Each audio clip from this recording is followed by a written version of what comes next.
है ना क्वेश्चंस, उसके सॉल्यूशन। ठीक है, अभी फिर हम चैप्टर ही आगे आगे कंटिन्यू करेंगे।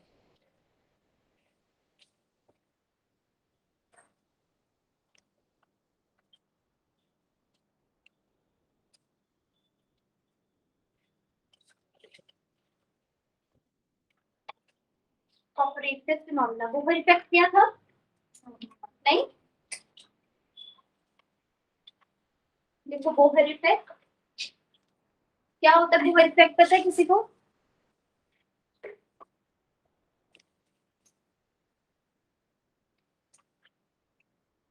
ऑपरेटिव फिनोमेना क्या किया था? हीमोग्लोबिन डिपेंड करता है, हीमोग्लोबिन की एफिनिटी ऑक्सीजन की तरफ डिपेंड करती है। किन फैक्टर्स पे?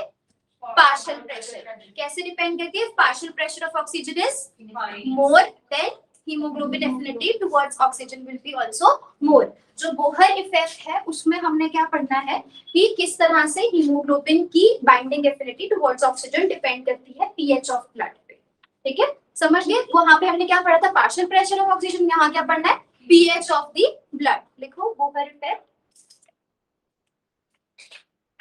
the affinity of hemoglobin, Bohr effect, the affinity of hemoglobin towards dioxygen, the affinity of hemoglobin towards dioxygen is pH dependent, is pH dependent.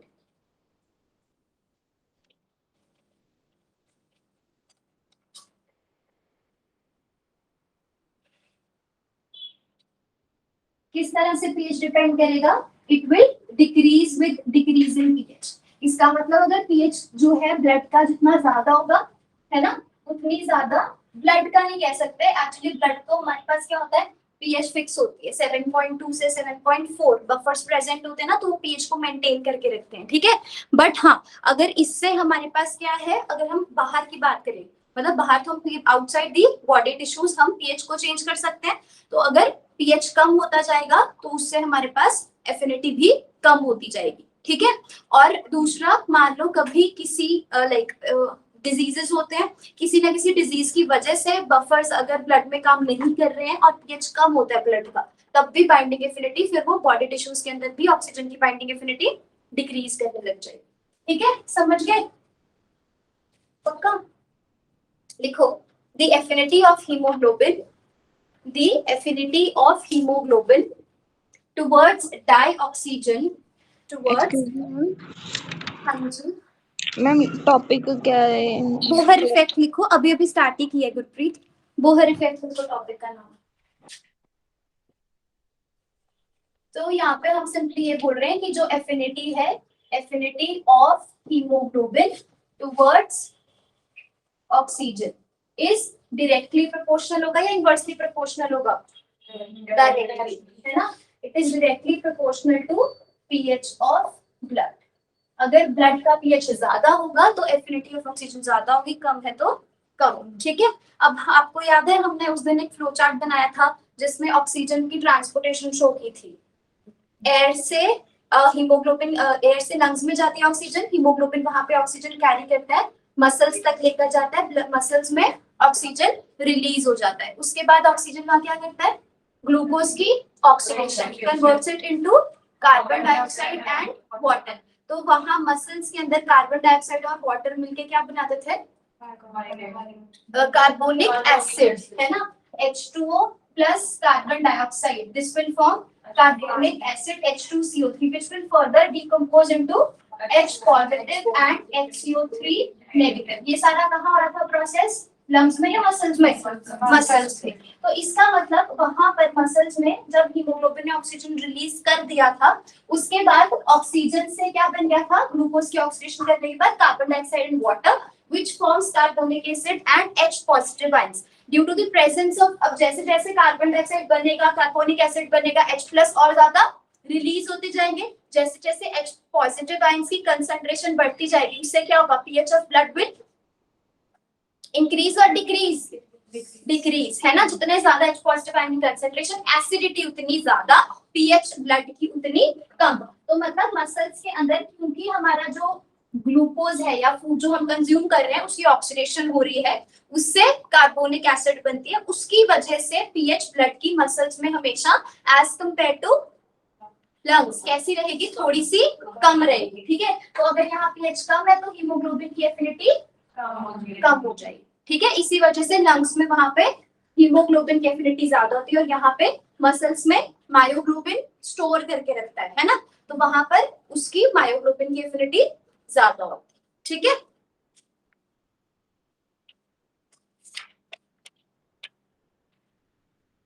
Next लिखो, एक टॉपिक बना लो, binding affinity of haemoglobin. Binding affinity of haemoglobin.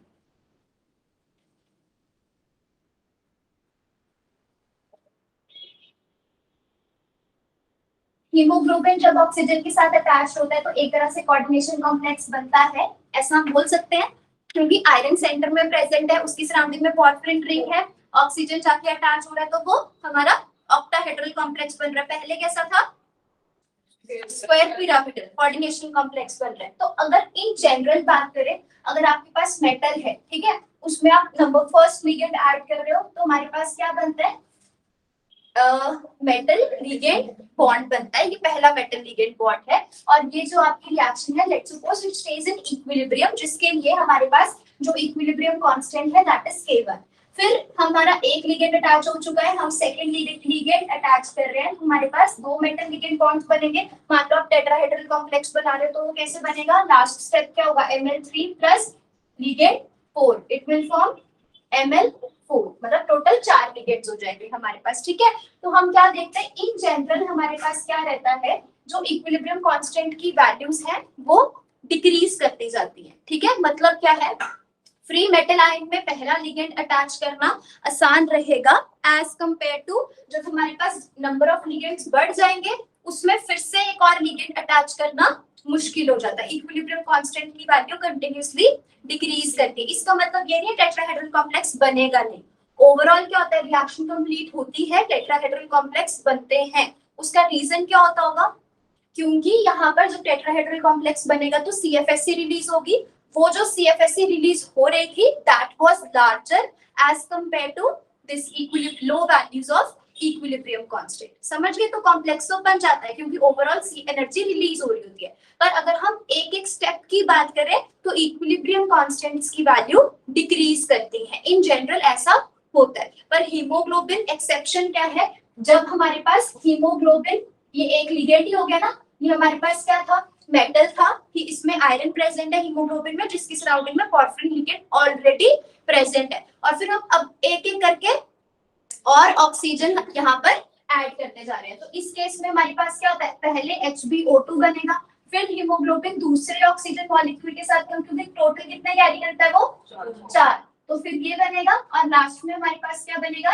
HbO2 4 times. यहाँ पर जो हमारे पास equilibrium constant की value है वो क्या करती है, इंक्रीज। ये एक्सेप्शन क्यों है, the reason is cooperative phenomena, क्योंकि इसमें सॉल्ट ब्रिजेस ब्रेक करते हैं, आयरन कैविटी के अंदर आ जाता है, तो फिर नेक्स्ट ऑक्सीजन एटम का दूसरे आयरन एटम के साथ अटैच होना आसान हो जाता है। ठीक है, तो अगर कभी ऐसे क्वेश्चन आता है कि ये is this an exception to the values of equilibrium constant, तो that will be yes। अगर जनरल पूछा जाए तो K1 की वैल्यू K2 से ज्यादा होगी, इक्विलिब्रियम कांस्टेंट की वैल्यू डिक्रीज करता है। पर हीमोग्लोबिन के केस में इससे उल्टा होता है, इसमें इक्विलिब्रियम कांस्टेंट्स की वैल्यू इंक्रीज होती है। ठीक है, नोट कर लो इसको।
कर लिया नोट सबने?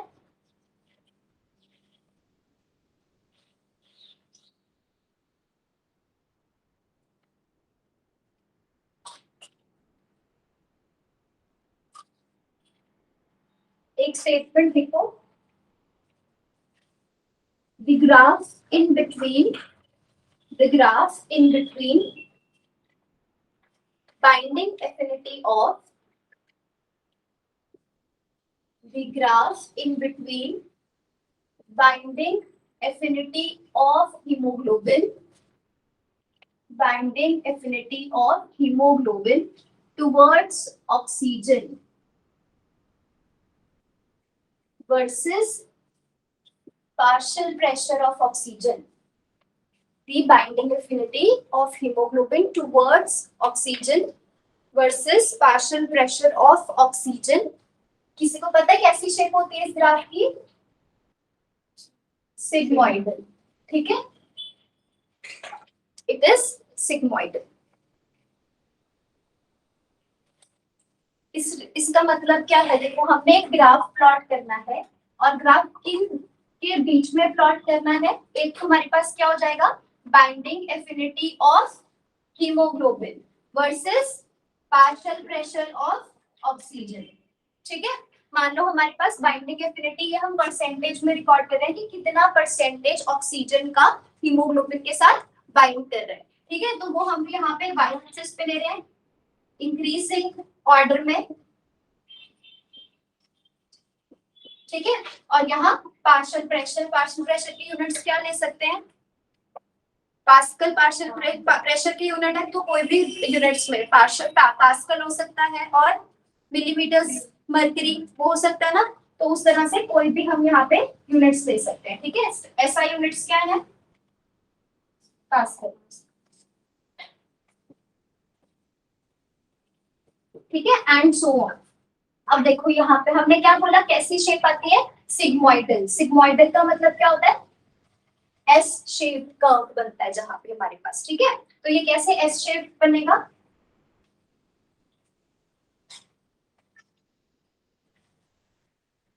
इस तरह से हमारे पास कर्व आएगा, S shape curve will be form, ठीक है।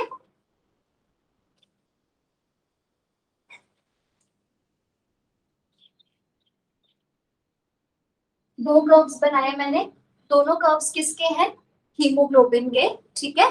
दोनों एस शेप्ड कर्व हैं with respect to partial pressure of oxygen, okay. अब इस कर्व हमने क्या बोला था? दो फैक्टर्स पढ़े थे, एक तो कोऑपरेटिव फिनोमेना, दूसरा बोहर इफेक्ट। कोऑपरेटिव फिनोमेना में क्या पढ़ा था? Binding affinity of haemoglobin towards oxygen depend करती है पार्शियल प्रेशर पे, डायरेक्टली प्रोपोर्शनल है। अगर पार्शियल प्रेशर ऑफ हीमोग्लोबिन ज्यादा होगा तो हमारे पास बाइंडिंग एफिनिटी भी ज्यादा होगी। इस कर्व में वो चीज प्रूव हो रही है या नहीं? यहाँ पे क्या है? पार्शियल प्रेशर कम है ना, तो हमने बाइंडिंग एफिनिटी भी कम शो की है। इस कर्व की देखो यहाँ पे तो काफी कम शो कर रहे हैं, ऊपर वाले कर्व पे देखो कम है। जैसे जैसे हम पार्शियल प्रेशर बढ़ाते जाएंगे हमारे पास क्या हो रहा है? Binding affinity is increasing. यही है ना, यहाँ बाइंडिंग एफिनिटी ये है। अगर हमारे पास पार्शियल प्रेशर ऑक्सीजन का 40 है तो उसके विद रिस्पेक्ट में बाइंडिंग एफिनिटी समथिंग 20 के करीब है। जैसे हमने इसको बढ़ा दिया, लेट्स सपोज यहाँ 100 कुछ आ गया तो बाइंडिंग एफिनिटी 120 समथिंग। यही हुआ ना हमारे पास, पॉइंट्स मिला के ऐसे देखते हैं ना ग्राफ को। अब अगर ये तो हो गया हमारे पास पार्शियल प्रेशर का, सिग्मोइडल कर्व से प्रूफ हो रहा है। अब मैंने दो कर्व्स क्यों बनाए हैं? क्योंकि एक होगा लो पीएच पे और दूसरा होगा हाई पीएच पे।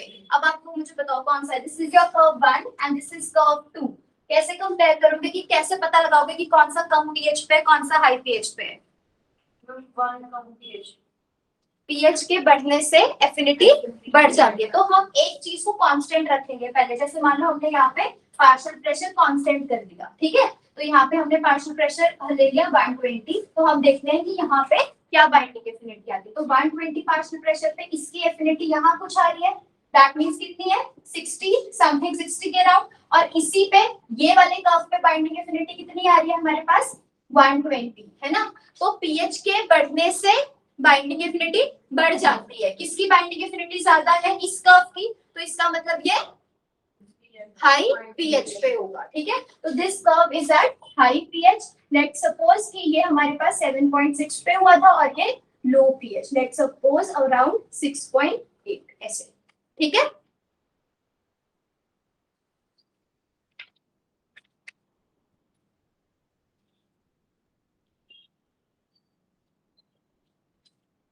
क्लियर है सबको?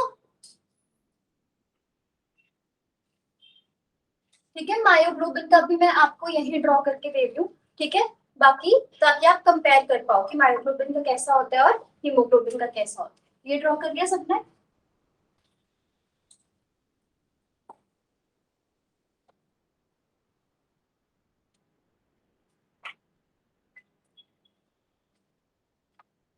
आप अलग से बना लेना चाहे, मैं यहीं पे शो कर रही हूँ, ठीक है। मायोग्लोबिन का होता है हाइपरबोलिक कर्व, ठीक है, जैसे हीमोग्लोबिन का सिग्मोइडल शेप्ड है, उसका कैसा होगा? हाइपरबोलिक, तो वो कुछ ऐसे होगा, ठीक है।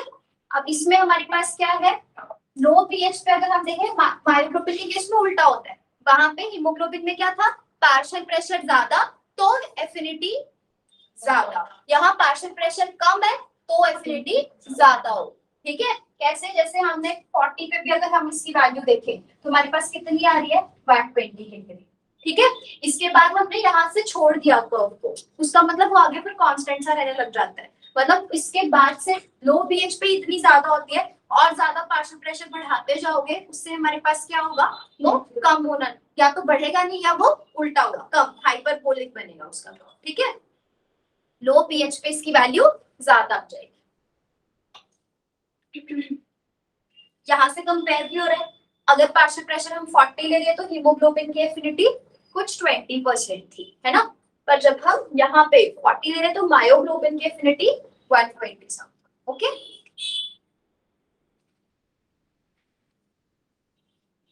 तो एग्जाम में तो देखो कर्व्स नहीं आएंगे ड्रॉ करने के लिए, वहां पे तो बस आपको एक स्टेटमेंट, दो स्टेटमेंट्स याद रखनी है, हीमोग्लोबिन के लिए सिग्मोइडल शेप होता है, मायोग्लोबिन के लिए हाइपरबोलिक होता है। हीमोग्लोबिन के लिए एफिनिटी पार्शियल प्रेशर के बढ़ने से बढ़ेगी और मायोग्लोबिन के केस में कम होगी, ठीक है।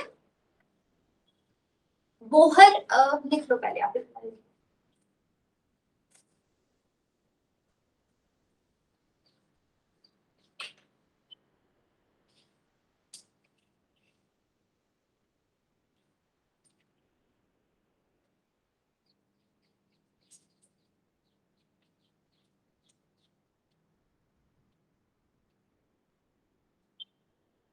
लिख लिया?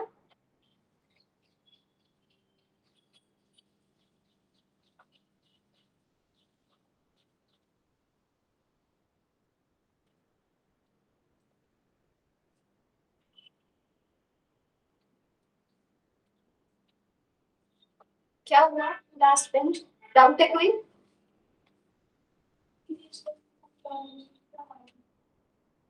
वो मैं बताने लगी, और कोई डाउट है?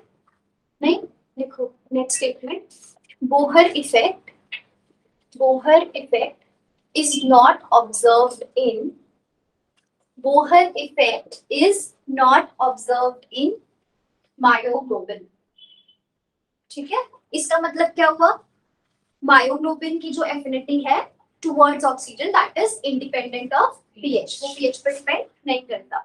एफिनिटी लिख लो, affinity of myoglobin, affinity of myoglobin towards pH, towards oxygen, towards oxygen is pH independent, is pH independent।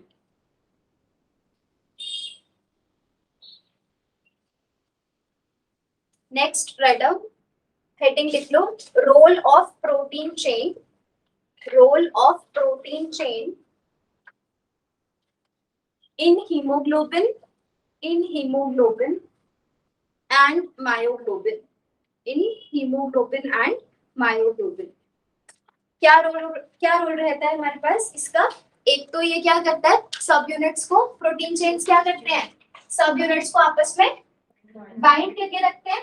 दूसरा ये क्या करते हैं, they prevent the formation of haematin, ठीक है। हेमेटिन क्या होता है, it is this particular compound जिसमें दो आयरन एटम्स +3 ऑक्सीडेशन स्टेट में होंगे और उनके बीच में ऑक्सीजन ब्रिज बनाएगा, ठीक है, इसको हम बोलते हैं हेमेटिन। अगर बॉडी के अंदर ये बन जाए हीमेटिन, ठीक है, तो फिर ये ऑक्सीजन को हीमोग्लोबिन के साथ अटैच नहीं होने देता, ठीक है। तो प्रोटीन चेन्स क्या करते हैं, इस पर्टिकुलर कंपाउंड की फॉर्मेशन को प्रिवेंट करते हैं ताकि ये बॉडी में ना बन सके, क्योंकि अगर ये बना तो ऑक्सीजन हीमोग्लोबिन के साथ बाइंड नहीं कर पाएगा, ठीक है। ये इंपॉर्टेंट है, एक बार एग्जाम में आया था तो याद रखना, ठीक है। द प्रोटीन चेन्स, देखो इसके नीचे, the protein chains help to bind the two subunits, help to bind the two subunits together, help to bind the two subunits together. First ये है, second क्या है, second point, the protein chains prevent the formation of, the protein chains prevent the formation of, यहाँ देखो इसको क्या लिखेंगे, mu oxido bridged compound, mu oxido bridged compound. इसका मतलब क्या हुआ, ये हिमेटिन की ही बात कर रहे हैं। म्यू कब वर्ड यूज करते हैं, जब कोई भी एक लिगेंड ब्रिज बना रहा है दो मेटल एटम्स के बीच में। तो यहाँ पे ऑक्साइड प्रेजेंट है तो हमने लिखा ऑक्सीडो, किसके बीच में, यहाँ ऑक्सीडो ब्रिज बना रहे दो आयरन एटम्स के बीच में, तो हमने म्यू लिखा, तो म्यू ऑक्सीडो ब्रिज्ड कंपाउंड, ठीक है। It prevents the formation of mu oxido bridged compound called haematin, called hemetin.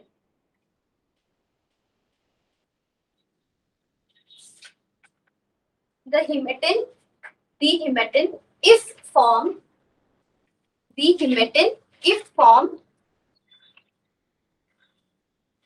prevents the binding of oxygen, prevents the binding of oxygen.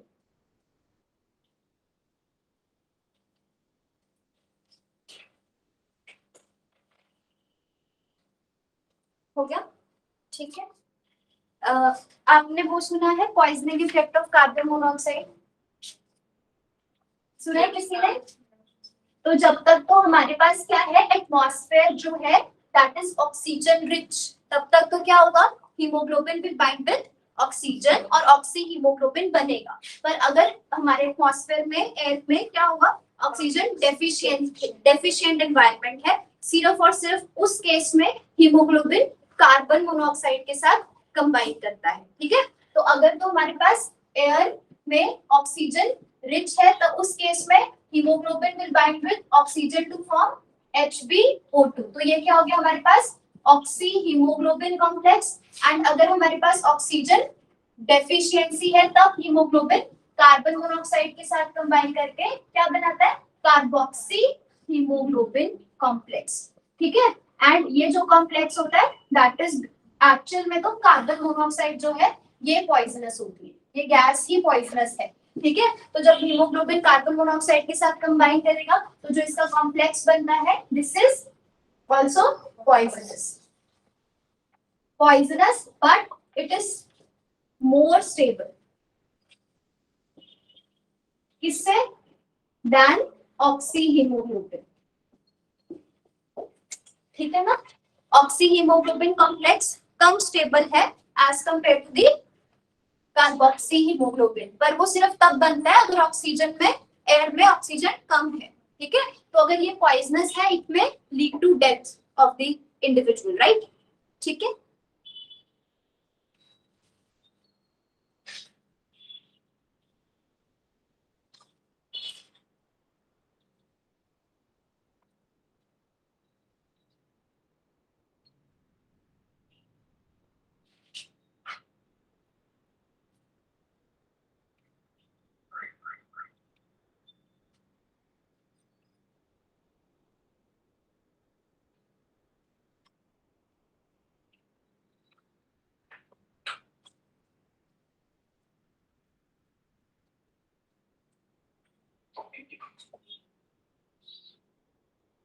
लिख लिया सबने, ये आपने देखो, एक हमारे पास ये ऑक्सीजन है, this is your free oxygen, ठीक है। इसकी स्ट्रेचिंग फ्रीक्वेंसी की value something around 1300 to 1400 centimetre inverse रहती है, ठीक है, स्ट्रेचिंग फ्रीक्वेंसी क्या बताती है हमें, जो हमारे पास दो ऑक्सीजन एटम्स है वो कितनी फ्रीक्वेंसी से उनका जो बॉन्ड है वो कितनी फ्रीक्वेंसी से वाइब्रेट कर रहा है ना। तो फ्रीक्वेंसी किसके ऊपर डिपेंड करती है, आपने ये फॉर्मूला देखा है 1/2 pi under root of k by mu, पढ़ा है कहीं पे।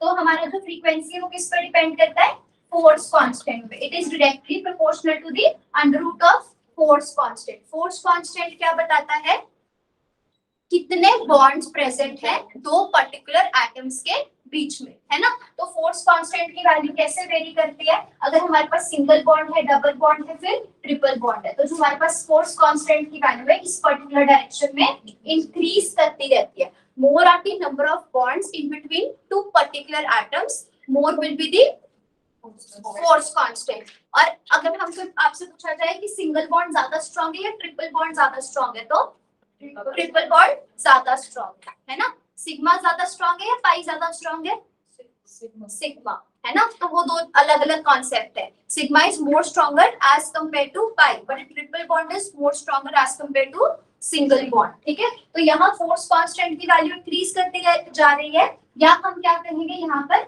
जो हमारे पास बॉन्ड की स्ट्रेंथ है दैट इज आल्सो इंक्रीजिंग, ठीक है। तो इसकी वजह से हमारे पास क्या होगा, इस पर्टिकुलर डायरेक्शन में फ्रीक्वेंसी भी इंक्रीज करेगी, है ना। तो यहाँ पर stretching frequency will also increase, है ना।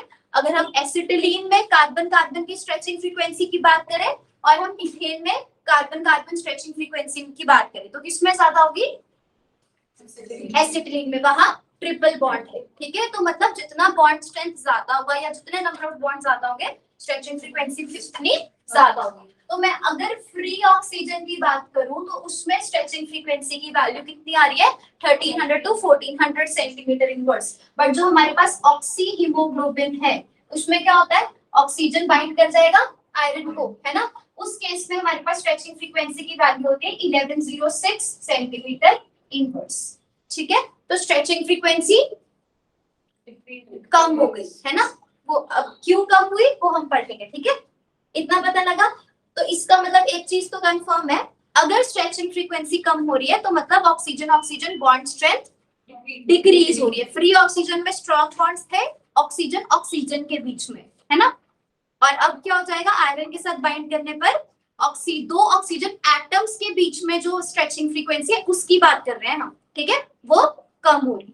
क्लियर हो गया क्यों कम होती है, that is because of bonding with iron, ठीक है। ये देखो क्या होगा, हमारे पास आयरन एटम प्रेजेंट है, ठीक है, और यहाँ हमारे पास ऑक्सीजन है। सबसे पहले तो आयरन एटम के वेकेंट ऑर्बिटल में ऑक्सीजन क्या करेगा, अपने इलेक्ट्रॉन्स डोनेट, ठीक है।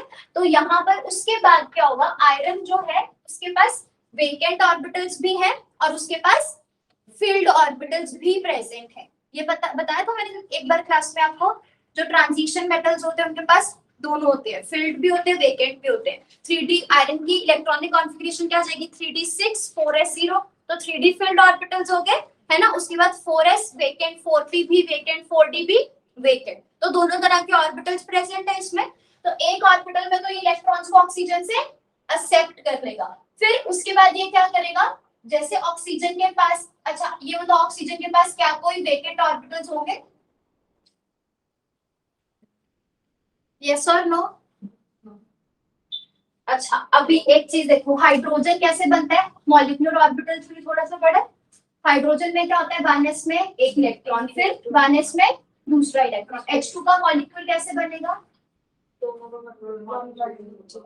हाँ इसका पहले अगर इसका एक एटॉमिक ऑर्बिटल दूसरे एटम के एटॉमिक ऑर्बिटल के साथ जब ओवरलैप करता है तो दो और एटॉमिक ऑर्बिटल्स ओवरलैप करें तो दो ही मॉलिक्यूलर ऑर्बिटल्स बनेंगे, एक बॉन्डिंग दूसरा एंटी बॉन्डिंग। तो this is bonding, this is anti bonding. Bonding में दो इलेक्ट्रॉन्स आ जाएंगे, ठीक है। अब इसको हम ये बोल सकते हैं कि जब हाइड्रोजन बॉन्ड बना तो कौन सा बॉन्ड बन रहा है, दो एटम्स के बीच में सिग्मा बॉन्ड, तो उसमें सिग्मा स्टार भी प्रेजेंट था, है ना। सिग्मा स्टार भी प्रेजेंट था ना इसमें, तो इसको क्या बोलेंगे, this is sigma star anti bonding and it is vacant. Vacant है ना अभी ये, ठीक है। तो जब भी सिग्मा बॉन्ड बनता है उसके कॉरेस्पॉन्डिंग सिग्मा स्टार भी प्रेजेंट होता ही होता है, and that is vacant. Okay, इसका बॉन्ड ऑर्डर फाइंड करो, कितना आएगा? आता है बॉन्ड ऑर्डर फाइंड करना सबको? कैसे करते हैं? Half of pink minus minus anti bonding. तो ये कितना हो जाएगा? हाफ ऑफ बॉन्डिंग में कितने इलेक्ट्रॉन्स है? 2 माइनस 0। बॉन्ड ऑर्डर कितना आ रहा है? 1। इसका मतलब बॉन्ड ऑर्डर 1 है। अगर बॉन्ड ऑर्डर 1 से कम होगा तो बॉन्ड वीक हो जाएगा या स्ट्रॉन्ग? वीक हो जाएगा। और अगर बॉन्ड ऑर्डर 1 से बढ़ जाए तो स्ट्रॉन्ग। बॉन्ड ऑर्डर क्या बताता है? Strength of bond. अगर मान लो मैं क्या कर रही हूँ, इसकी एंटी बॉन्डिंग में इलेक्ट्रॉन्स ऐड करना स्टार्ट कर रही हूँ, ठीक है? तो जैसे मान लो मैंने यहाँ पे एक इलेक्ट्रॉन ऐड कर दिया, तो क्या इसके बॉन्ड ऑर्डर पे कोई चेंज आएगा? यस, उसका बॉन्ड ऑर्डर क्या कर जाएगा?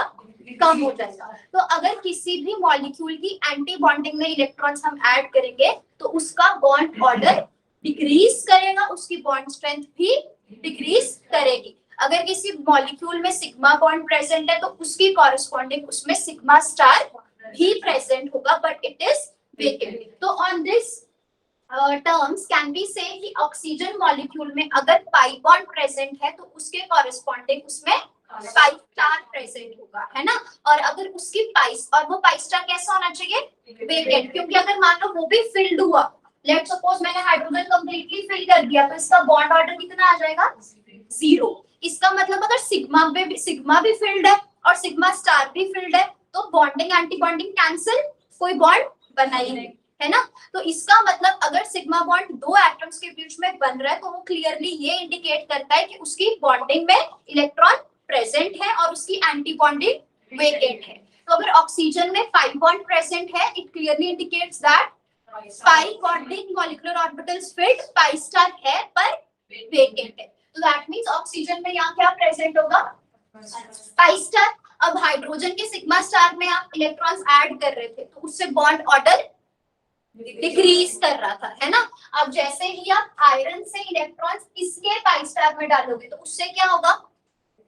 ऑक्सीजन का बॉन्ड ऑर्डर डिक्रीज होने लगेगा, उसकी स्ट्रेचिंग फ्रीक्वेंसी भी डिक्रीज होने लगेगी। That is the reason why stretching frequency free oxygen में ज्यादा होती है और ऑक्सी हीमोग्लोबिन में oxygen stretching frequency is less. Okay, kind of back bonding हुआ है। हाँ, ये बैक बाय बॉन्डिंग होता है।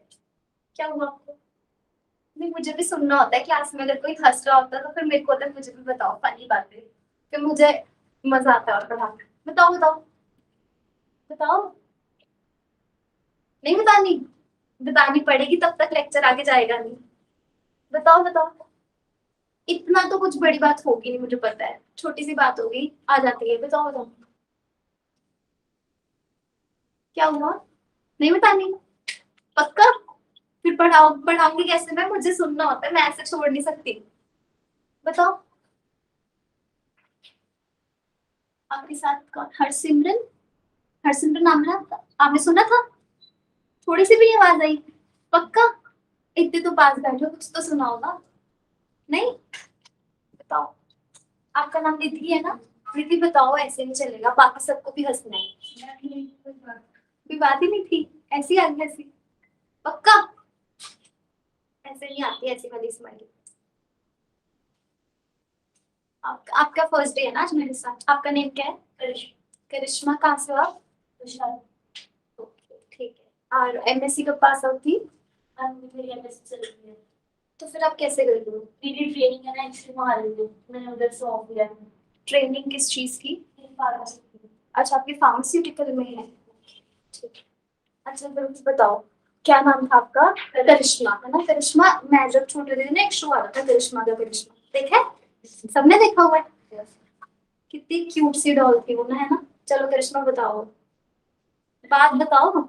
वो शी वाज वेरी ऑनेस्ट, है ना? है ना? उसको जो पूछते हैं वो पूरा सच बताती थी, है ना? तो Karishma, be like Karishma. Tell me, बताओ तो। कुछ नहीं, वैसे मैंने कुछ बोला था वो मतलब उसको थोड़ा और बदलना है। स्लाइड नहीं। चल, मुझे बाकी कुछ समझेगा मिलेगा तो लिख लिया? ये एक्सप्लेनेशन मैं लिखवाऊंगी, आप नोट कर लोगे? लिख लिया सबने? पक्का?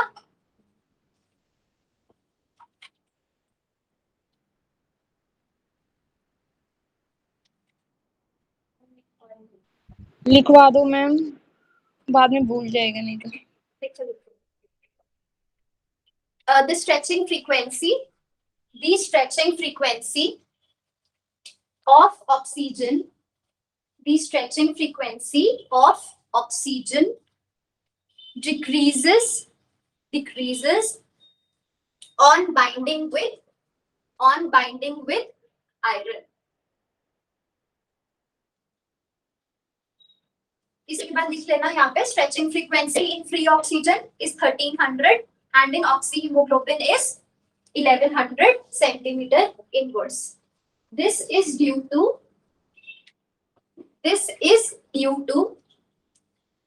back pi bonding. This is due to back pi bonding in between iron and oxygen atom. As the iron atom donates the electrons,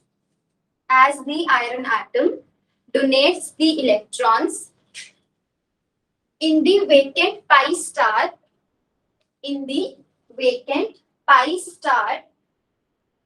of oxygen,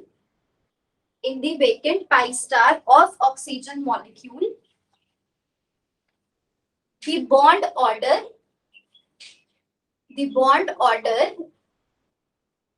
in between the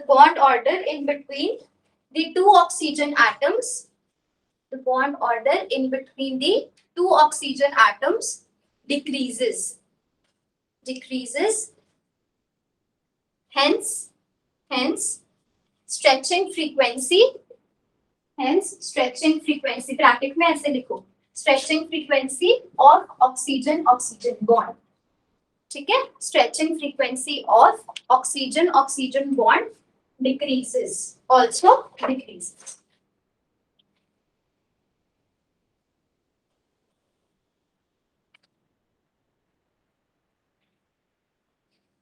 हो गया, ठीक है. सिकल सेल एनीमिया नाम सुना है? Yes. क्या होता है वो? आरबीसी जो होते हैं, आरबीसी क्या होता है? रेड ब्लड सेल्स है ना, उनकी शेप, हाँ, उसकी मतलब शेप खराब हो जाती है, राउंड होते हैं ना वो, ठीक है, तो सिकल टाइप हो जाती है उनकी शेप हमारे पास, ठीक है, तो उसको हम सिकल सेल एनीमिया कहते हैं. उसकी वजह से एनीमिया का मतलब क्या होता है? Deficiency of iron, not oxygen, deficiency of iron. ठीक है, तो बेसिकली हमारे पास क्या होगा? हीमोग्लोबिन की डेफिशिएंसी होने लग जाती है बॉडी में, है ना, या हम ये भी कहते हैं कि हीमोग्लोबिन कम है तो वो ऑक्सीजन को बाइंड भी नहीं कर पाता. तो बेसिकली हीमोग्लोबिन की बाइंडिंग एफिनिटी ऑक्सीजन के साथ कम होने लगती है, हीमोग्लोबिन ऑक्सीजन को कैरी नहीं कर पाएगा, तो उसको हम एनीमिया बोलेंगे, सिकल सेल एनीमिया. अब उसका रीजन क्या होता है? देखो, ग्लूटामिक एसिड पता है आपको क्या होती है? ग्लूटामिक एसिड नाम सुना है? अमाइनो एसिड्स होती है हमारे पास दो, एक होती है ग्लूटामिक एसिड, दो नहीं होती है, टोटल तो ज्यादा होती है, ठीक है, मैं दो की बात कर रही हूँ, और एक हमारे पास होती है वेलिन. ठीक है, ग्लूटामिक एसिड क्या होता है हमारे पास? देखो, जो हमारे पास अमाइनो एसिड है उसका बेसिक स्ट्रक्चर मैंने उस दिन बताया था ना, सेंटर में कार्बन एटम प्रेजेंट होगा, एक हाइड्रोजन, साथ में आर ग्रुप होगा, साथ में कार्बोक्सिलिक एसिड और NH2 ग्रुप. अब ये जो आपके कार्बोक्सिलिक एसिड और NH2 ग्रुप है, ये किसके साथ अटैच हो जाते हैं? पेप्टाइड बॉन्ड्स बनाते हैं ना दूसरे अमीनो एसिड्स के साथ, तभी जाके प्रोटीन चेन बनती है. तो फ्री क्या बचा? एक तो आपके पास हाइड्रोजन फ्री बचा, दूसरा हमारे पास ये आर ग्रुप फ्री बच गया. दिस इज इन्वॉल्वड इन, इसको मैं ऐसे कर रही हूँ, this is involved in peptide bond formation. ये फ्री नहीं है. यहाँ पे ग्लूटामिक एसिड, एसिड वर्ड तभी आएगा जब कोई एसिडिक ग्रुप प्रेजेंट हो, कार्बोक्सिलिक ग्रुप प्रेजेंट हो. तो ग्लूटामिक एसिड का फॉर्मूला होता है हमारे पास CH2COOH. ठीक है, क्लियर है? ठीक है, अब हमारे पास, अगर तो हमारे पास डाइट में जो हम खाना खा रहे हैं उसमें ग्लूटामिक एसिड इन्वॉल्व है, उसमें ग्लूटामिक एसिड प्रेजेंट है, तब तो जो हमारे प्रोटीन्स हैं वो सारे किससे बने होंगे? सारे तो नहीं, मतलब उसमें अबंडेंटली ग्लूटामिक एसिड प्रेजेंट होगा. जो हीमोग्लोबिन की ग्लोबिन प्रोटीन चेन थी उसमें ग्लूटामिक एसिड आएगा, उसमें ग्लूटामिक एसिड प्रेजेंट होगा. तो उससे क्या होगा? अब ब्लड किसमें प्रेजेंट है? Water. 70% of the human body that is made up of water. तो जितना ज्यादा वाटर प्रेजेंट होगा हमारी बॉडी में, अबंडेंट कहते हैं ना पानी ज्यादा पीना चाहिए, तो उससे क्या होगा? ब्लड जो है वो इजीली फ्लो करता है बॉडी के अंदर, ठीक है। तो उससे क्या होता है? Basically water is nothing but it is H2O, ठीक है। तो अब अगर ग्लूटामिक एसिड के प्रेजेंट होते हैं तो इसके और वाटर के बीच में क्या होता है? हाइड्रोजन बॉन्डिंग प्रेजेंट होती है। अगर हाइड्रोजन बॉन्डिंग प्रेजेंट होगी तो हम कहेंगे ग्लूटामिक एसिड इसमें डिसॉल्व कर रहा है। कोई चीज किसी में तभी डिसॉल्व करेगी ना, सॉल्युबल उसमें तभी होगी अगर वो उसके साथ इंटरैक्ट कर रही है, किसी ना किसी के थ्रू बॉन्ड फॉर्मेशन हो रही है उनके बीच में। तो जब तक ग्लूटामिक एसिड प्रेजेंट है, क्योंकि उसमें कार्बोक्सिलिक एसिड ग्रुप प्रेजेंट है, तो वो हाइड्रोजन बॉन्डिंग करेगा वाटर के साथ, ठीक है। तो फिर उससे क्या होगा?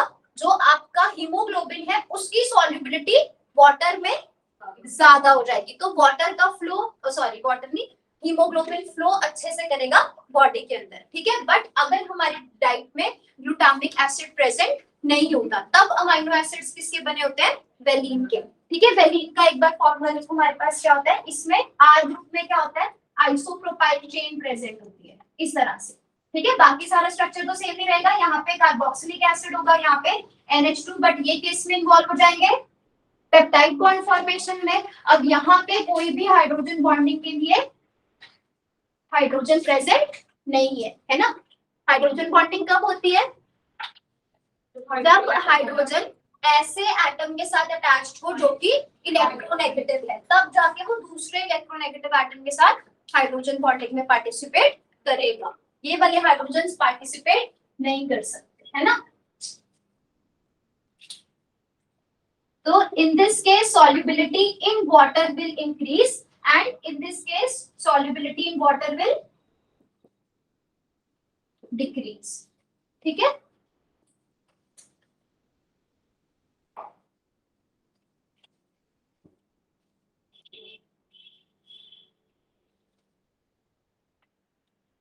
Okay, here in this case अगर वो soluble है round RBC, ठीक है। और अगर वो नहीं, आपने रेजन्स पता है आपको, किशमिश, आप उसको पानी में नहीं रखते हो तो वो थोड़े से श्रिंक्ड होते हैं, जैसे आप उनको वाटर में रखते हो तो वो थोड़े स्वेल अप भी हो जाते हैं, शेप चेंज हो जाती है ना उनकी। तो जैसे इस केस में तो वो ठीक होंगे राउंड आरबीसी, बट जैसे ही पानी में उनकी सॉल्युबिलिटी कम, तो उस केस में सिकल शेप्ड बन जाएगा, सिकल शेप्ड आरबीसी। और फिर ऐसे शेप की वजह से फिर वो क्या करता है? ऑक्सीजन को कैरी नहीं कर पाता, ठीक है।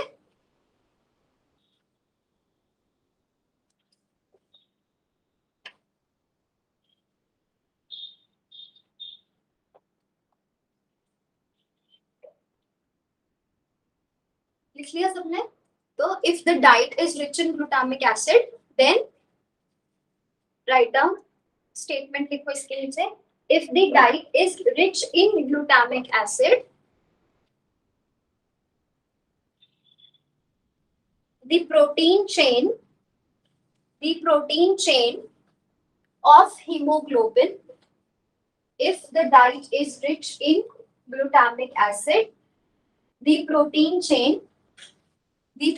chain of hemoglobin will be made of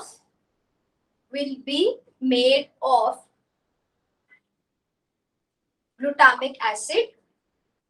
Glutamic acid will be made of glutamic acid, which will form hydrogen bond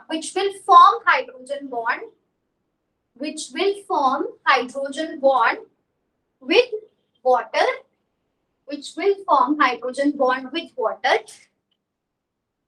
Due to this solubility of hemoglobin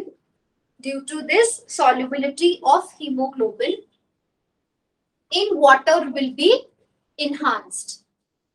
Due to this solubility of hemoglobin in water will be enhanced, ठीक है।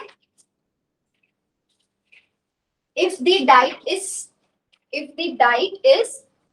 deficient in glutamic acid,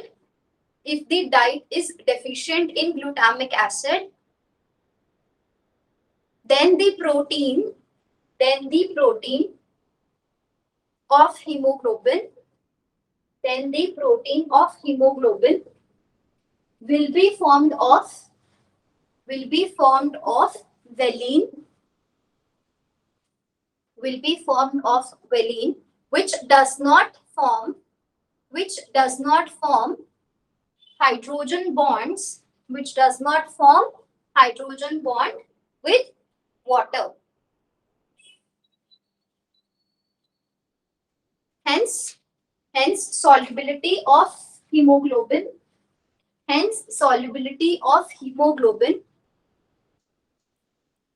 क्या होगा? Decrease.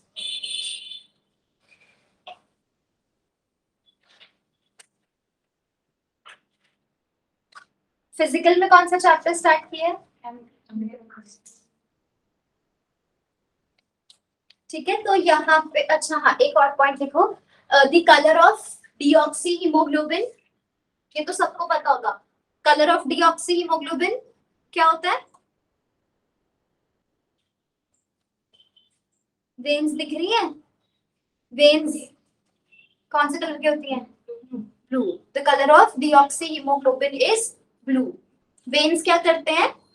Body में से जो deoxygenated haemoglobin है उसको heart तक लेके जाते हैं, है ना? ब्लू कलर की होती है ना, तो दैट इज डीऑक्सीजनेटेड हीमोग्लोबिन की वजह से है वो, ठीक है? That is blue.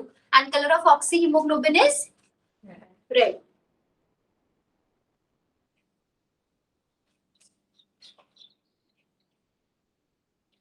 ठीक है, तो वो कौन सी होती है रेड कलर की?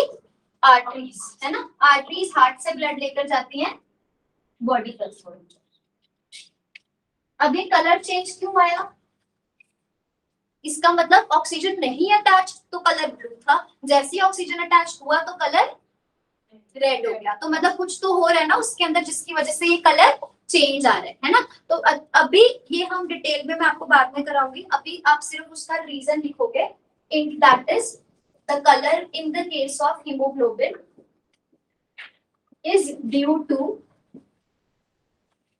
intraligand pi to pi star charge transfer.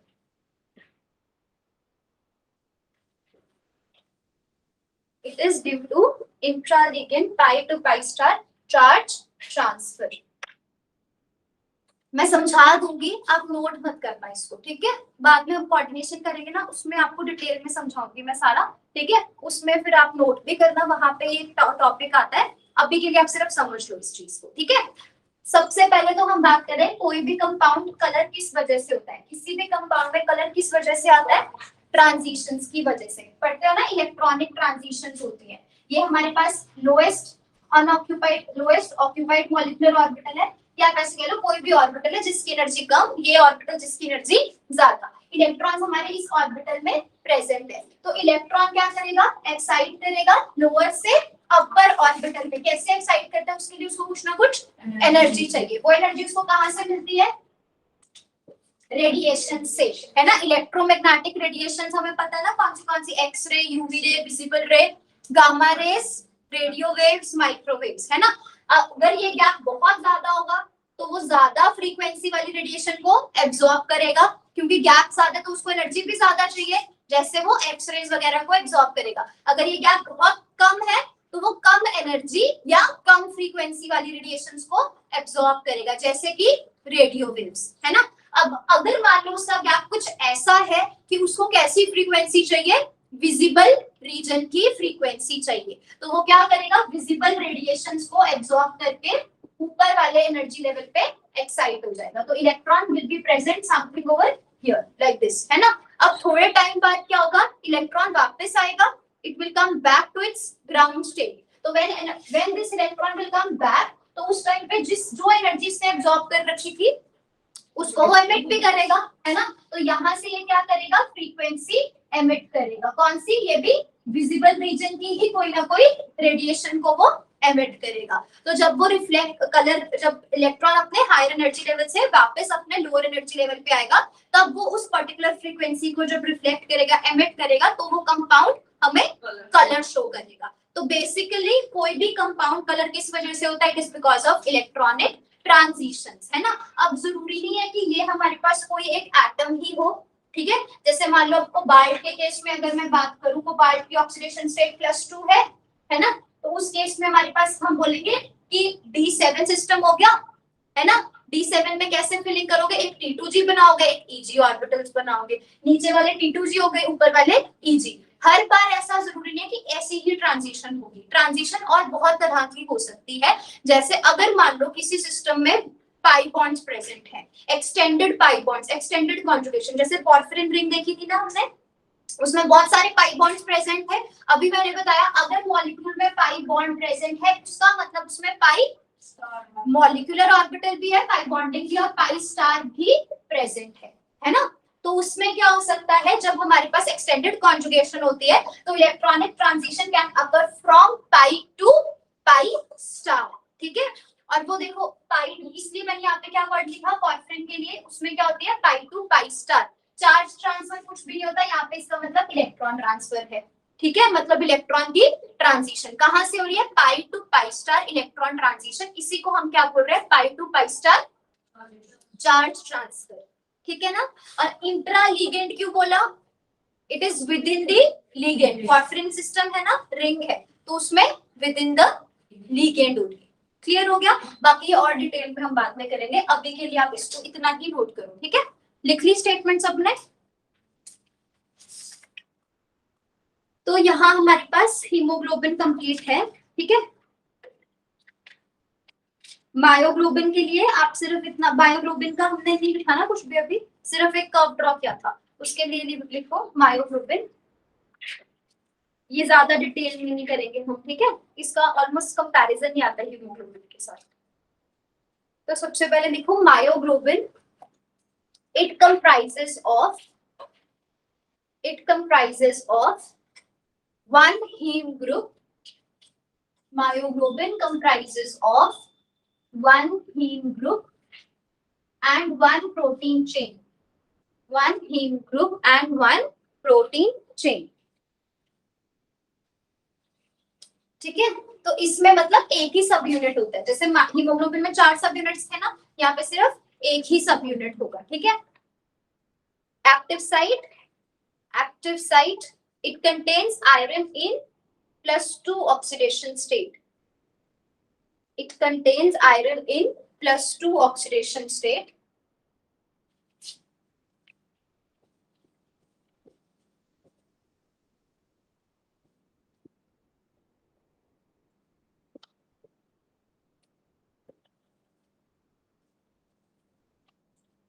ठीक है, तो जब तक तो ऑक्सीजन, इसमें भी यही होगा, जब तक तो हमारे पास क्या है, ऑक्सीजन अटैच नहीं था, तब तक तो आयरन की oxidation state +2 and it was present in hydrogen. जैसे ही ऑक्सीजन इसके साथ अटैच करेगा, उस केस में ऑक्सी मायोग्लोबिन के केस में हमारे पास क्या होगा, iron will be converted into either +2 और +3 बट लो स्पिरिट, जैसे हीमोग्लोबिन का केस था, ठीक है।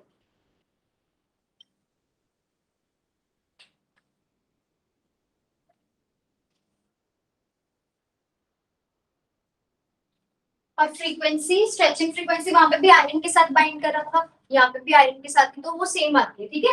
Frequency of oxygen near about 1100 centimetre inverse, यही थी ना उसमें भी 1106 के अराउंड या 1100 centimetre inverse.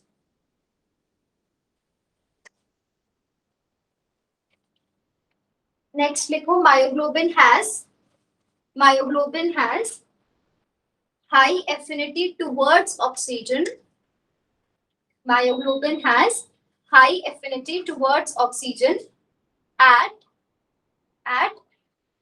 low partial pressure of oxygen. At low partial pressure of oxygen. ठीक है? Its affinity towards oxygen. Its affinity towards oxygen is pH independent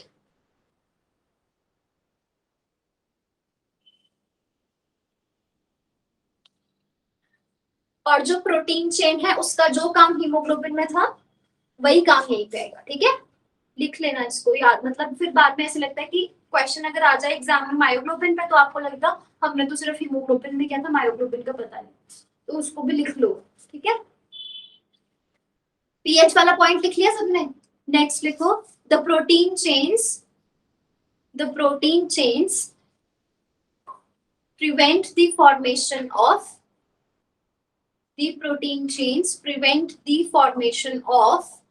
hemetin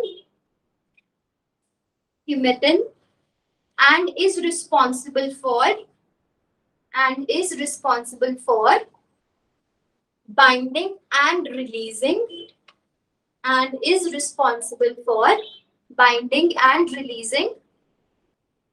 of oxygen in myoglobin. Binding and releasing of oxygen in myoglobin. इसका मतलब समझ गए? यही था ना, हीमेटिन क्या करता था, ऑक्सीजन को बाइंड नहीं करने देता था, ठीक है। तो इसमें भी क्या होगा, अगर हीमेटिन बनेगा तो फिर ऑक्सीजन बाइंड नहीं कर पाएगा मायोग्लोबिन के साथ। तो प्रोटीन चेन्स का क्या काम है, हीमेटिन को बनने नहीं देते ताकि आसानी से ऑक्सीजन मायोग्लोबिन को बाइंड कर सके और जब उसने डिटैच होना है उसके साथ तब रिलीज भी हो सके, ठीक है। चलो नेक्स्ट, ये हमारा कंप्लीट हो गया। अब नेक्स्ट लिखो हीमोएरिथ्रिन।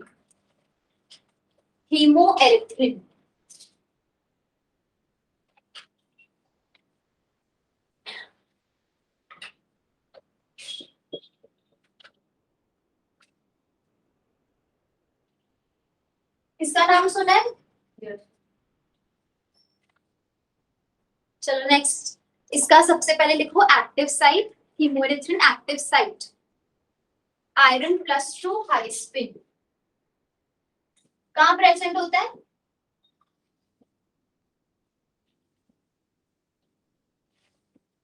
फंक्शन क्या है इसका, लिखो function. it carries oxygen transportation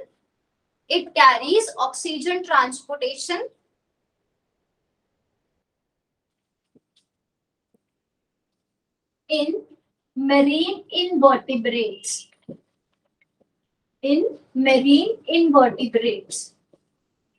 Invertebrates का मतलब सबको पता है, वो ऑर्गेनिजम्स जिनमें वर्टिब्रल कॉलम प्रेजेंट नहीं होता। मेरीन का मतलब जो सी में, एक्वेटिक लाइफ है ना, तो उनमें जो है हमारे पास क्या होता है, ऑक्सीजन ट्रांसपोर्टेशन के लिए कौन सा प्रोटीन प्रेजेंट होगा, हीमोएरिथ्रिन। तो it is not present in humans, ठीक है। हीमोएरिथ्रिन का काम, इसका नाम हीमोएरिथ्रिन इसीलिए रखा क्योंकि इसका काम जैसे हीमोग्लोबिन का काम है ऑक्सीजन की ट्रांसपोर्टेशन करना, वैसे ही इसका काम क्या है, ऑक्सीजन की ट्रांसपोर्टेशन करना। पर it is a non heme protein.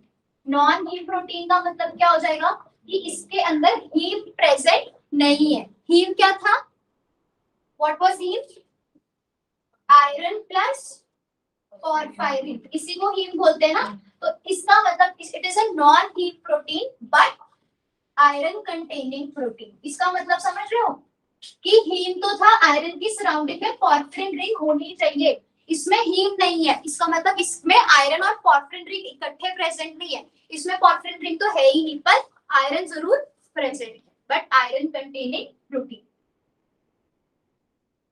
तो इसका नाम देख के, हीमोएरिथ्रिन नाम देख के हमने ऐसे नहीं याद रखना कि इसमें हीम होगा ही होगा। इसका नाम हीमोएरिथ्रिन इसलिए रखा क्योंकि हीमोग्लोबिन जैसा है, उसके जैसा काम करता है, ठीक है। उसकी भी ऑक्सीजन ट्रांसपोर्टेशन फंक्शन है, इसका भी ऑक्सीजन ट्रांसपोर्टेशन फंक्शन है, बट यहाँ पे हमारे पास हीम ग्रुप प्रेजेंट नहीं हो। क्लियर है?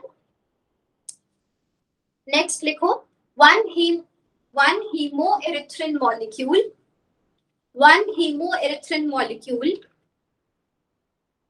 contains 8 subunits. One hemoerythrin molecule contains 8 subunits. 8. Each subunit contains 2 iron atoms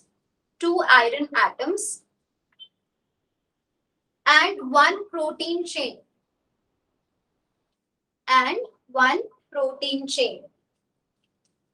Comprised of one protein chain comprised of 113 amino acids.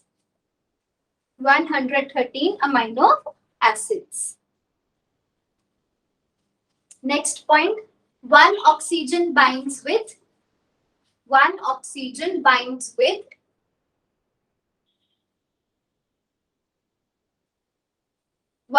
the iron atom. One oxygen binds with one of the iron atom. ठीक है, अब मुझे बताओ, अगर एक haemoglobin 4 oxygen को carry करता था, ये किया था ना हमने, तो हीमोएरिथ्रिन कितने मॉलिक्यूल्स कैरी करेगा?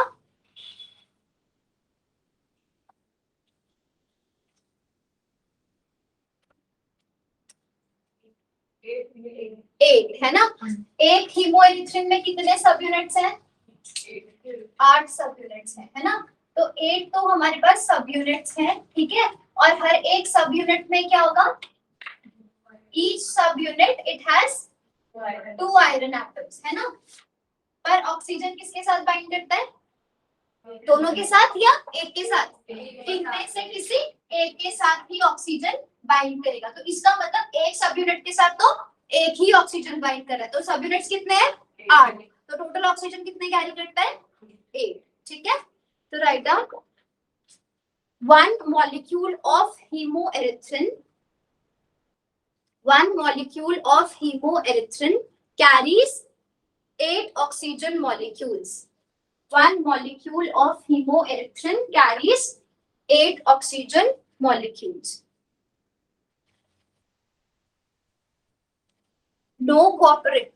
Next point, no cooperative effect. No cooperative effect is observed. No cooperative effect is observed.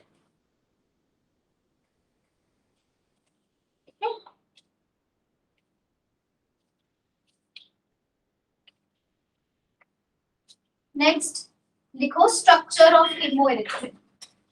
Structure of hemoerythrin.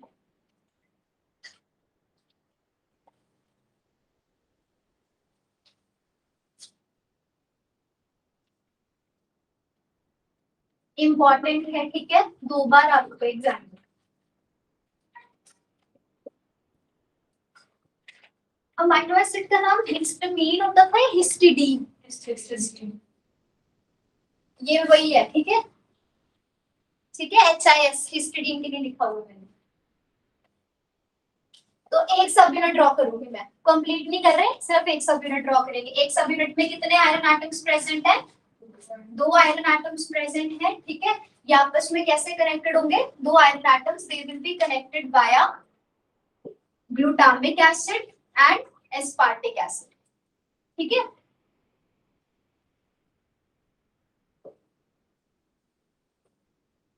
कैसे कनेक्शन शो कर रहे हो? यहाँ पे मैंने एंड तो नाइट्रोजन है।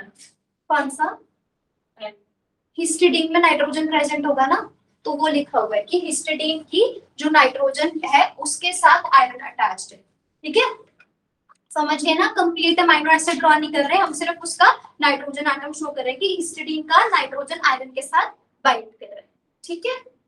और ये हमारे पास क्या हो गए? यहाँ पे oxygen carbon oxygen atoms present है। ऑक्सीजन की डाइवैलेंसी होती है ना, 2 बॉन्ड्स बनाता है, ठीक है? ये कार्बन किसके साथ कनेक्टेड होगा? फर्दर ग्लूटामिक एसिड के साथ। इसके यहाँ पे हाइड्रोजन शो नहीं किए हुए, ठीक है?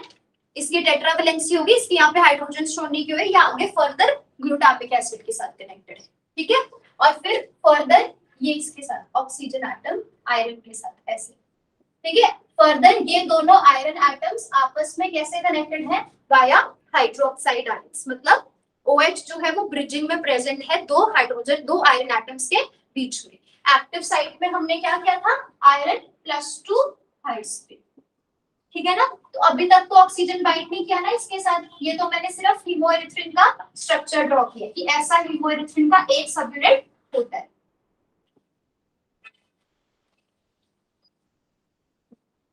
देखो ध्यान से, कहीं डाउट तो नहीं है? हिस्टिडीन का जो नाइट्रोजन एटम है वो आयरन के साथ बॉन्ड बनाएगा, बाकी यहाँ पे हमारे पास क्या है? एटम्स प्रेजेंट हैं जिनमें कार्बन के साथ ग्लूटामिक एसिड अटैच होगा, एक कार्बन के साथ एस्पार्टिक एसिड अटैच होगा। ठीक है, दोनों आयरन एटम्स आपस में कैसे कनेक्टेड है? Via via hydroxide bond, hydroxide atom. ठीक है, क्लियर है? अब ऑक्सीजन कहाँ बाइंड करेगा? इन दोनों में से किसी एक। कौन सी आयरन के साथ बाइंड करेगा? जो कोऑर्डिनेटिवली अनसैचुरेटेड है। इसका मतलब क्या हुआ? ऊपर वाले आपको कैसे पता नीचे वाले के साथ? हाँ, है ना, यहाँ पे टोटल बॉन्ड्स कंप्लीट हो रहे हैं, 6 बॉन्ड्स बन रहे हैं, 1 2 3 4 5 एंड 6। कोऑर्डिनेटिवली सैचुरेटेड होने का मतलब क्या है? कि उसके बॉन्ड्स कंप्लीट हो चुके हैं। सैचुरेटेड का मतलब यही होता है ना। और नीचे वाला कैसा है? इसके 5 बॉन्ड बन रहा है, दिस इज कोऑर्डिनेटिवली अनसैचुरेटेड। ठीक है, मैं यही ड्रॉ कर रही हूँ। ठीक है, आपने अलग से बनाना है तो अलग से बना लेना। यहाँ पे क्या होगा हमारे पास? ऑक्सीजन इसके साथ अटैच्ड। ठीक है, इसको चाहे अलग से मत बनाना, एक और डायग्राम बनेगी वो अलग से बनाना। ठीक है, तो ये तो आपको पता लग जाएगा ना, ये ऑक्सीजन यहाँ अटैच्ड हो रही है इस आयरन एटम के साथ। ठीक है, अब देखो जब इसका इसके साथ बॉन्ड बन गया, यहाँ पे हमारे पास ना हाइड्रोजन एटम प्रेजेंट है जो कि ऑक्सीजन के साथ अटैच्ड है, इलेक्ट्रोनेगेटिव। तो देयर इज अ पॉसिबिलिटी कि इसके और इसके बीच में हाइड्रोजन बॉन्डिंग एग्जिस्ट करे। अब धीरे धीरे क्या होता है ना, देखो स्लोली व्हाट हैपेंस, ये वाला जो बॉन्ड, ये कोवलेंट बॉन्ड है ऑक्सीजन हाइड्रोजन के बीच में, और ये हाइड्रोजन बॉन्ड है। तो कोवलेंट बॉन्ड में और हाइड्रोजन बॉन्ड में बेसिक सा एक डिफरेंस है, कोवलेंट बॉन्ड ज्यादा स्ट्रांग होता है, हाइड्रोजन बॉन्ड एक तरह से वैन डर वाल फोर्सेस ही है, तो वो उसके कंपैरिजन में थोड़ी सी वीक होती है। धीरे धीरे क्या होने लगता है, ये वाला जो बॉन्ड था वो स्ट्रांग होने लगता है, तो वो कोवलेंट में कन्वर्ट हो जाएगा, और ये वाला बॉन्ड हाइड्रोजन बॉन्डिंग में कन्वर्ट हो जाएगा। इसका मतलब कि हाइड्रोजन पहले किस ऑक्सीजन के साथ डायरेक्टली अटैच था, ये तो सिंपल एक इंटरैक्शन ही थी। धीरे धीरे हाइड्रोजन का बॉन्ड इस ऑक्सीजन के साथ बनने लग जाएगा, और इसके साथ फिर वो हाइड्रोजन बॉन्डिंग शो करेगा। ठीक है, तो नेक्स्ट स्ट्रक्चर में ऐसे ड्रॉ कर लेना, यहाँ पे हमारे पास हाइड्रोजन बॉन्डिंग, वो कब पॉसिबल है? देखो जब इसका पाई बॉन्ड ब्रेक करेगा, पहले हम देख लो ध्यान से। ठीक है, ऑक्सीजन के तो 2 ही बॉन्ड्स बन सकते हैं ना, तो ये वाला जो ऑक्सीजन था उसके यहाँ 2 बॉन्ड बन चुके हैं, तीसरा बॉन्ड नहीं बन सकता हाइड्रोजन के साथ। और अगर वो इसके साथ बॉन्ड बना रहे कोवलेंट बॉन्ड, वो तभी पॉसिबल है अगर ये वाला बॉन्ड ब्रेक करे, पाई बॉन्ड। ठीक है, फिर यहाँ पे जो नेगेटिव चार्ज आएगा वो हाइड्रोजन के साथ यहाँ बॉन्ड बनाएगा। वो क्यों हुआ होगा? पाई बॉन्ड क्यों ब्रेक हुआ होगा? बैक पाई बॉन्डिंग होगी, इसके पाई स्टार में इलेक्ट्रॉन्स जाएंगे, जब हाइड्रोजन के सिग्मा स्टार में इलेक्ट्रॉन्स आ रहे तो उसका सिग्मा बॉन्ड तो ब्रेक करेगा ही ना। सिग्मा बॉन्डिंग भी और एंटी बॉन्डिंग भी दोनों फिल हो गए, तो बॉन्ड ऑर्डर 0। बॉन्ड ऑर्डर 0 होने का मतलब उसके बीच में बॉन्ड ही नहीं प्रेजेंट। तो जब इसके आयरन इसके पाई स्टार में इलेक्ट्रॉन्स डोनेट करेगा, तो इसका पाई, ऐसे बोलते हैं whenever electron enters into anti bonding, its bonding will break. If the electrons are entering into sigma star, then sigma bond will break. If the electrons are entering into pi star, pi bond will break. क्योंकि anti bonding भी fill, bonding भी fill, तो bond order 0 हो जाता है ना, bond break कर जाता है। तो फिर क्या होगा, ये बॉन्ड जब हमारे पास बैक पाई बॉन्डिंग होगी, तो यहाँ से पाई बॉन्ड ब्रेक करेगा, इसका यहाँ नेगेटिव चार्ज आएगा, वो इसके साथ क्या करने लग जाएगा, कोवलेंट बॉन्ड बनाना शुरू करेगा, फिर धीरे धीरे ये बॉन्ड हाइड्रोजन बॉन्ड में कन्वर्ट हो जाएगा। क्लियर है सबको?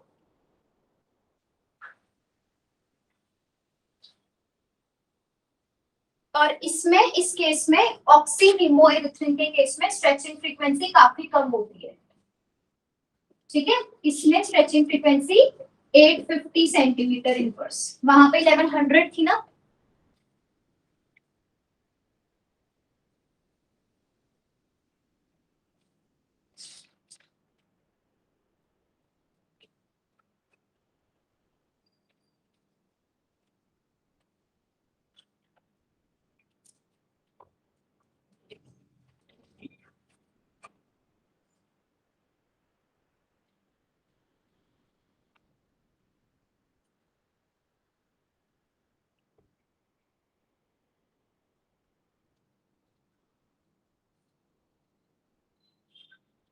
आप सिर्फ ड्रॉ कर लो, मैं आपको लिखवा दूंगी बाद में। ठीक है, कर लिया ड्रॉ सबने? क्लियर है सबको? एक मतलब पहला देखो, अब क्या क्या चेंजेस आते हैं जब ऑक्सीजन हीमोएरिथ्रिन के साथ बाइंड करता है। तो पहला चेंज तो क्या हो गया हमारे पास,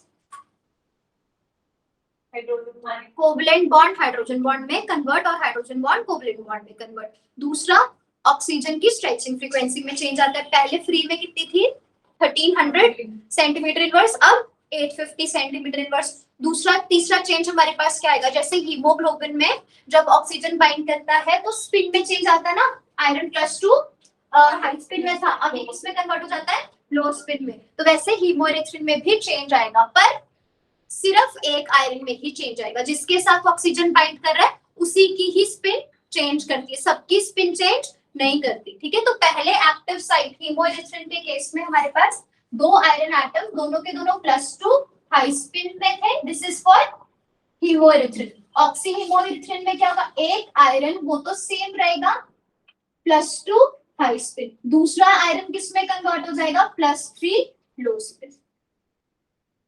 ये वो आयरन है जिसके साथ ऑक्सीजन जाके अटैच करता है। ठीक है, क्लियर है।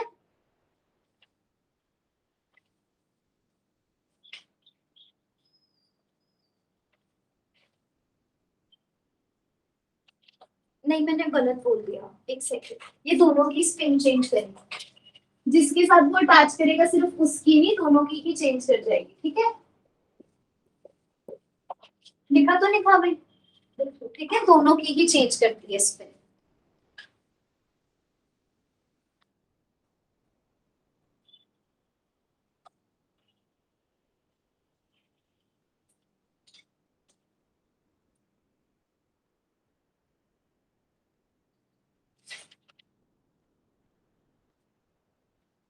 हमने हीमोग्लोबिन का डिस्कस किया था, डायमैग्नेटिक नेचर लिखवाया था ना, लिखा था ना, haemoglobin is diamagnetic in nature.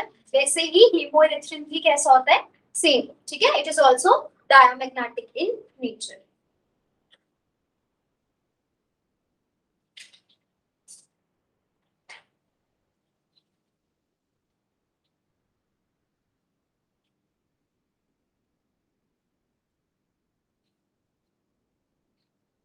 ठीक है, देखो इसमें उसका रीजन क्या होता है वो इंपॉर्टेंट है, इसको समझना।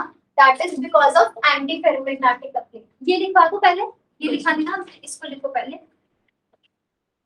When oxygen binds with hemoerythrin, when oxygen binds with hemoerythrin, following changes occur in the system. Following changes occur in the system. Number 1, stretching frequency of oxygen. Number 1, stretching frequency of oxygen decreases from 1300 to 850 centimeter inverse.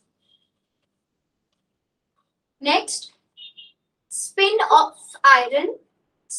and oxidation state of iron. Spin and oxidation state of iron changes. इसको लिख लेना, ठीक है, bracket में। कैसे change होता है, from +2 high spin to +3 low spin. ठीक है,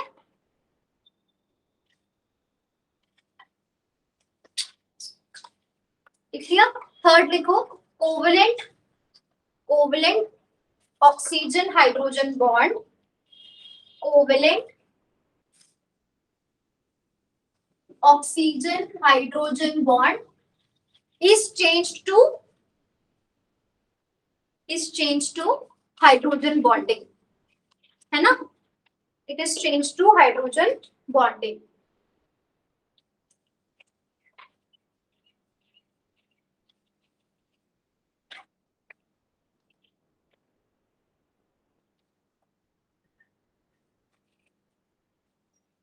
Next, लिखो, hemoglobin is diamagnetic in nature.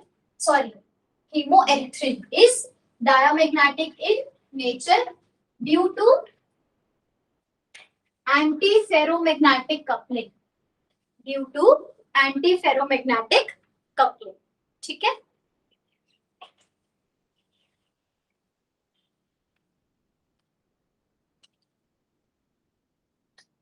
Due to antiferromagnetic coupling.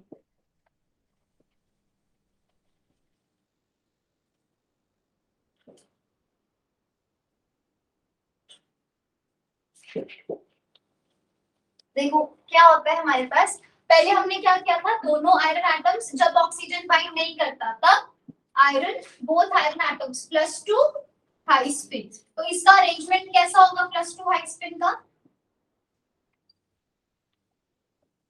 इस तरह से 2 का +2 मतलब D6 सिस्टम हो गया ना हमारे पास। तो ऐसा होगा D6 सिस्टम, इसको स्प्लिटिंग के तौर पे शो कर सकते हैं, बिना स्प्लिटिंग के इसको ऐसे शो कर सकते हैं, d ऑर्बिटल्स इस तरह से, पेयर एक ही किया हमने, ठीक है। ऐसे ही दूसरा आयरन एटम भी प्रेजेंट होगा, इसमें भी क्या होगा हमारे पास, एक की तो पेयरिंग हो रखी है, बाकी के इलेक्ट्रॉन्स अनपेयर्ड। तो अगर मैंने इस सिस्टम के यहाँ पे इलेक्ट्रॉनिक अरेंजमेंट सबको क्लॉकवाइज रखा है, दूसरे साइड पे सबको हम एंटी क्लॉकवाइज रखेंगे, तो इसके जो आपके क्लॉकवाइज इलेक्ट्रॉन्स हैं उनकी स्पिन इसके एंटी क्लॉकवाइज इलेक्ट्रॉन के साथ कैंसिल हो जाती है, ठीक है। और ये सिर्फ किन सिस्टम्स में होगा, जहां दो पर्टिकुलर मेटल्स के बीच में कोई ना कोई ब्रिजिंग एटम प्रेजेंट हो, सिर्फ उनके केस में एंटी फेरोमैग्नेटिक कपलिंग प्रेजेंट है। मतलब मान लो कोई भी आपके पास रैंडम सिस्टम आ जाए, तो हमें कैसे पता चलेगा एंटी फेरोमैग्नेटिक कपलिंग हो रही है या नहीं, तो ब्रिजिंग एटम होना चाहिए। जहां पे यहाँ पे कौन सा ब्रिजिंग एटम है, हाइड्रोक्साइड प्रेजेंट है लिगेंड, तो ऑक्सीजन ब्रिज बना रहा है दोनों आयरन एटम्स के बीच में। जहां पर भी ऐसे एटम्स ब्रिज बनाएंगे वहां एंटी फेरोमैग्नेटिक कपलिंग प्रेजेंट होगी। तो यहाँ पे स्पिन कितनी हो जाएगी 0, तो यहाँ पे मैग्नेटिक मोमेंट 0। ये पता है ना सबको मैग्नेटिक मोमेंट कैसे कैलकुलेट करते हैं, ठीक है। तो अगर ये था, this was the case of hemerythrin, और उसके बाद हमारे पास क्या था, ऑक्सीहीमो एरिथ्रिन, उसमें क्या हो गया, दोनों आयरन किसमें प्रेजेंट है, +3 लो स्पिन, ये वाला आयरन भी +3 लो स्पिन। तो इससे हमारे पास +3 का मतलब D5 सिस्टम हो गया। D5 में कितने इलेक्ट्रॉन्स होते हैं, 5, तो ये हमारे पास इस तरह से प्रेजेंट होगा, यही हो जाएगा ना। और इस केस में भी +3 हाई स्पिन, ठीक है। अब इसकी स्पिन, जो एक बच रहा था इलेक्ट्रॉन, उसकी स्पिन दूसरे के साथ कैंसिल हो जाएगी, स्पिन 0, मैग्नेटिक मोमेंट भी 0। तो both हीमोएरिथ्रिन and ऑक्सीहीमोएरिथ्रिन are diamagnetic.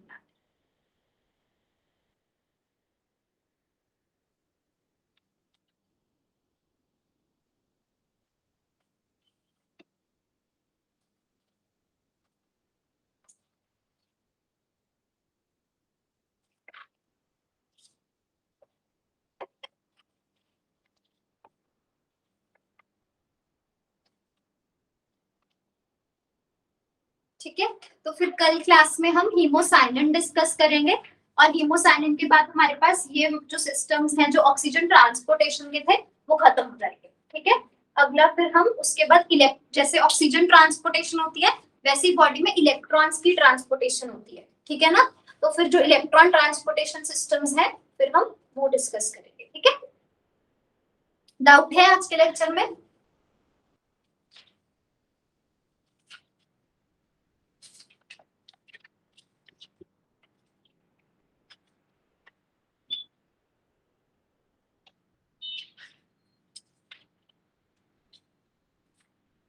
Ma'am इसका क्वेश्चन कैसे आया था पेपर में, आपने बोला अभी 2 टाइम आया है। तो क्या पूछ रहे एग्जाम में क्वेश्चन कैसे आता है? हाँ जी, हीमोरिथ्रिन का ही जैसे यहाँ पे क्वेश्चन आएगा कि एक्टिव साइट में जो आपके पास कौन सा मेटल प्रेजेंट होगा, जैसे आयरन है तो उसकी हाई स्पिन होगी या लो स्पिन होगी, इस पे क्वेश्चन आता है। और जो हमारे पास कितने सब यूनिट्स हैं इन पे क्वेश्चन आ सकता है, कितने ऑक्सीजन मॉलिक्यूल एक सब यूनिट कैरी करता है, ऐसे क्वेश्चन आ सकते हैं। जो एग्जाम में स्ट्रक्चर पे क्वेश्चन आया था वो आया था कि जो इसमें हाइड्रोजन बॉन्डिंग प्रेजेंट होती है या नहीं स्ट्रक्चर के अंदर, तो हाइड्रोजन बॉन्डिंग प्रेजेंट होगी। और क्वेश्चन इस पे आया था कि स्पिन दोनों आयरन एटम्स की चेंज करती है या एक आयरन एटम की चेंज करती है, ये भी क्वेश्चन आ रखा है एग्जाम में। उसके बाद ऑक्सीजन एक आयरन एटम के साथ अटैच करता है या दोनों आयरन एटम्स के साथ अटैच करता है, इस तरह से। अगर एक के साथ अगर कोवलेंट बॉन्ड हाइड्रोजन में चेंज हो जाता है तो ये रिलीज आउट कैसे होता है? कैसे? ऑक्सीजन कैरिंग जब हो रहा है तो जब ऑक्सीजन तो उसको रिलीज करना है ना, एक पॉइंट पे आके आया है, फिर अगर उस ऑक्सीजन ने हाइड्रोजन के साथ प्रॉपर बॉन्ड बना ले तो वो रिलीज कैसे? तो बॉन्ड ब्रेक भी तो हो सकता है, फिर तो स्ट्रॉन्ग नहीं बने, हाइड्रोजन बॉन्डिंग वैसे ही स्ट्रॉन्ग नहीं होती है, बट चेंज हो गया ना covalent to hydrogen, hydrogen to covalent. पर कोई भी बॉन्ड बनेगा ब्रेक तो करेगा ही ना अल्टीमेटली। अगर किसी सिस्टम को आपको रिलीज करना है तो उसके लिए पहले बॉन्ड ब्रेक होगा, ठीक है। तो जैसे जैसे आप स्टेप्स आगे के चल रहे हो वैसे वैसे वो सारे स्टेप्स पीछे के चलेंगे। पीछे में क्या होगा, एक बार अभी वो कोवलेंट हाइड्रोजन में कन्वर्ट हुआ, वो फिर से वापस से हाइड्रोजन में कन्वर्ट होगा, फिर वापस से ऑक्सीजन उससे डिटैच हो जाएगा, और डिटैच होने के बाद स्पिन वापस से नॉर्मल हो जाएगी जो पहले थी, iron plus two high spin दोनों, ठीक है। तो फिर जो आप आगे के लिए स्टेप्स चल रहे हो रिवर्स टाइम पे वही step same steps back full opposite direction में चलेंगे, ठीक है। और कोई डाउट है? मैं असाइनमेंट्स आज ऐप पे अपलोड कर दूंगी, ठीक है, और मैं मैम को भी बोल दूंगी कि बायोमैकेनिक की असाइनमेंट्स भी आपको दे दें। ऑफलाइन हार्ड कॉपी से शायद कल तक निकलेंगे, एक बार मैं ऐप पे भी अपलोड कर दूंगी, ठीक है। फिर आपको आइडिया लग जाएगा कि किस तरह के क्वेश्चन आते हैं। तो हीमोग्लोबिन और हीमोएरिथ्रिन के अगर आप क्वेश्चंस ढूंढना असाइनमेंट में वो एक बार अटेम्प्ट करके देख लेना, ठीक है।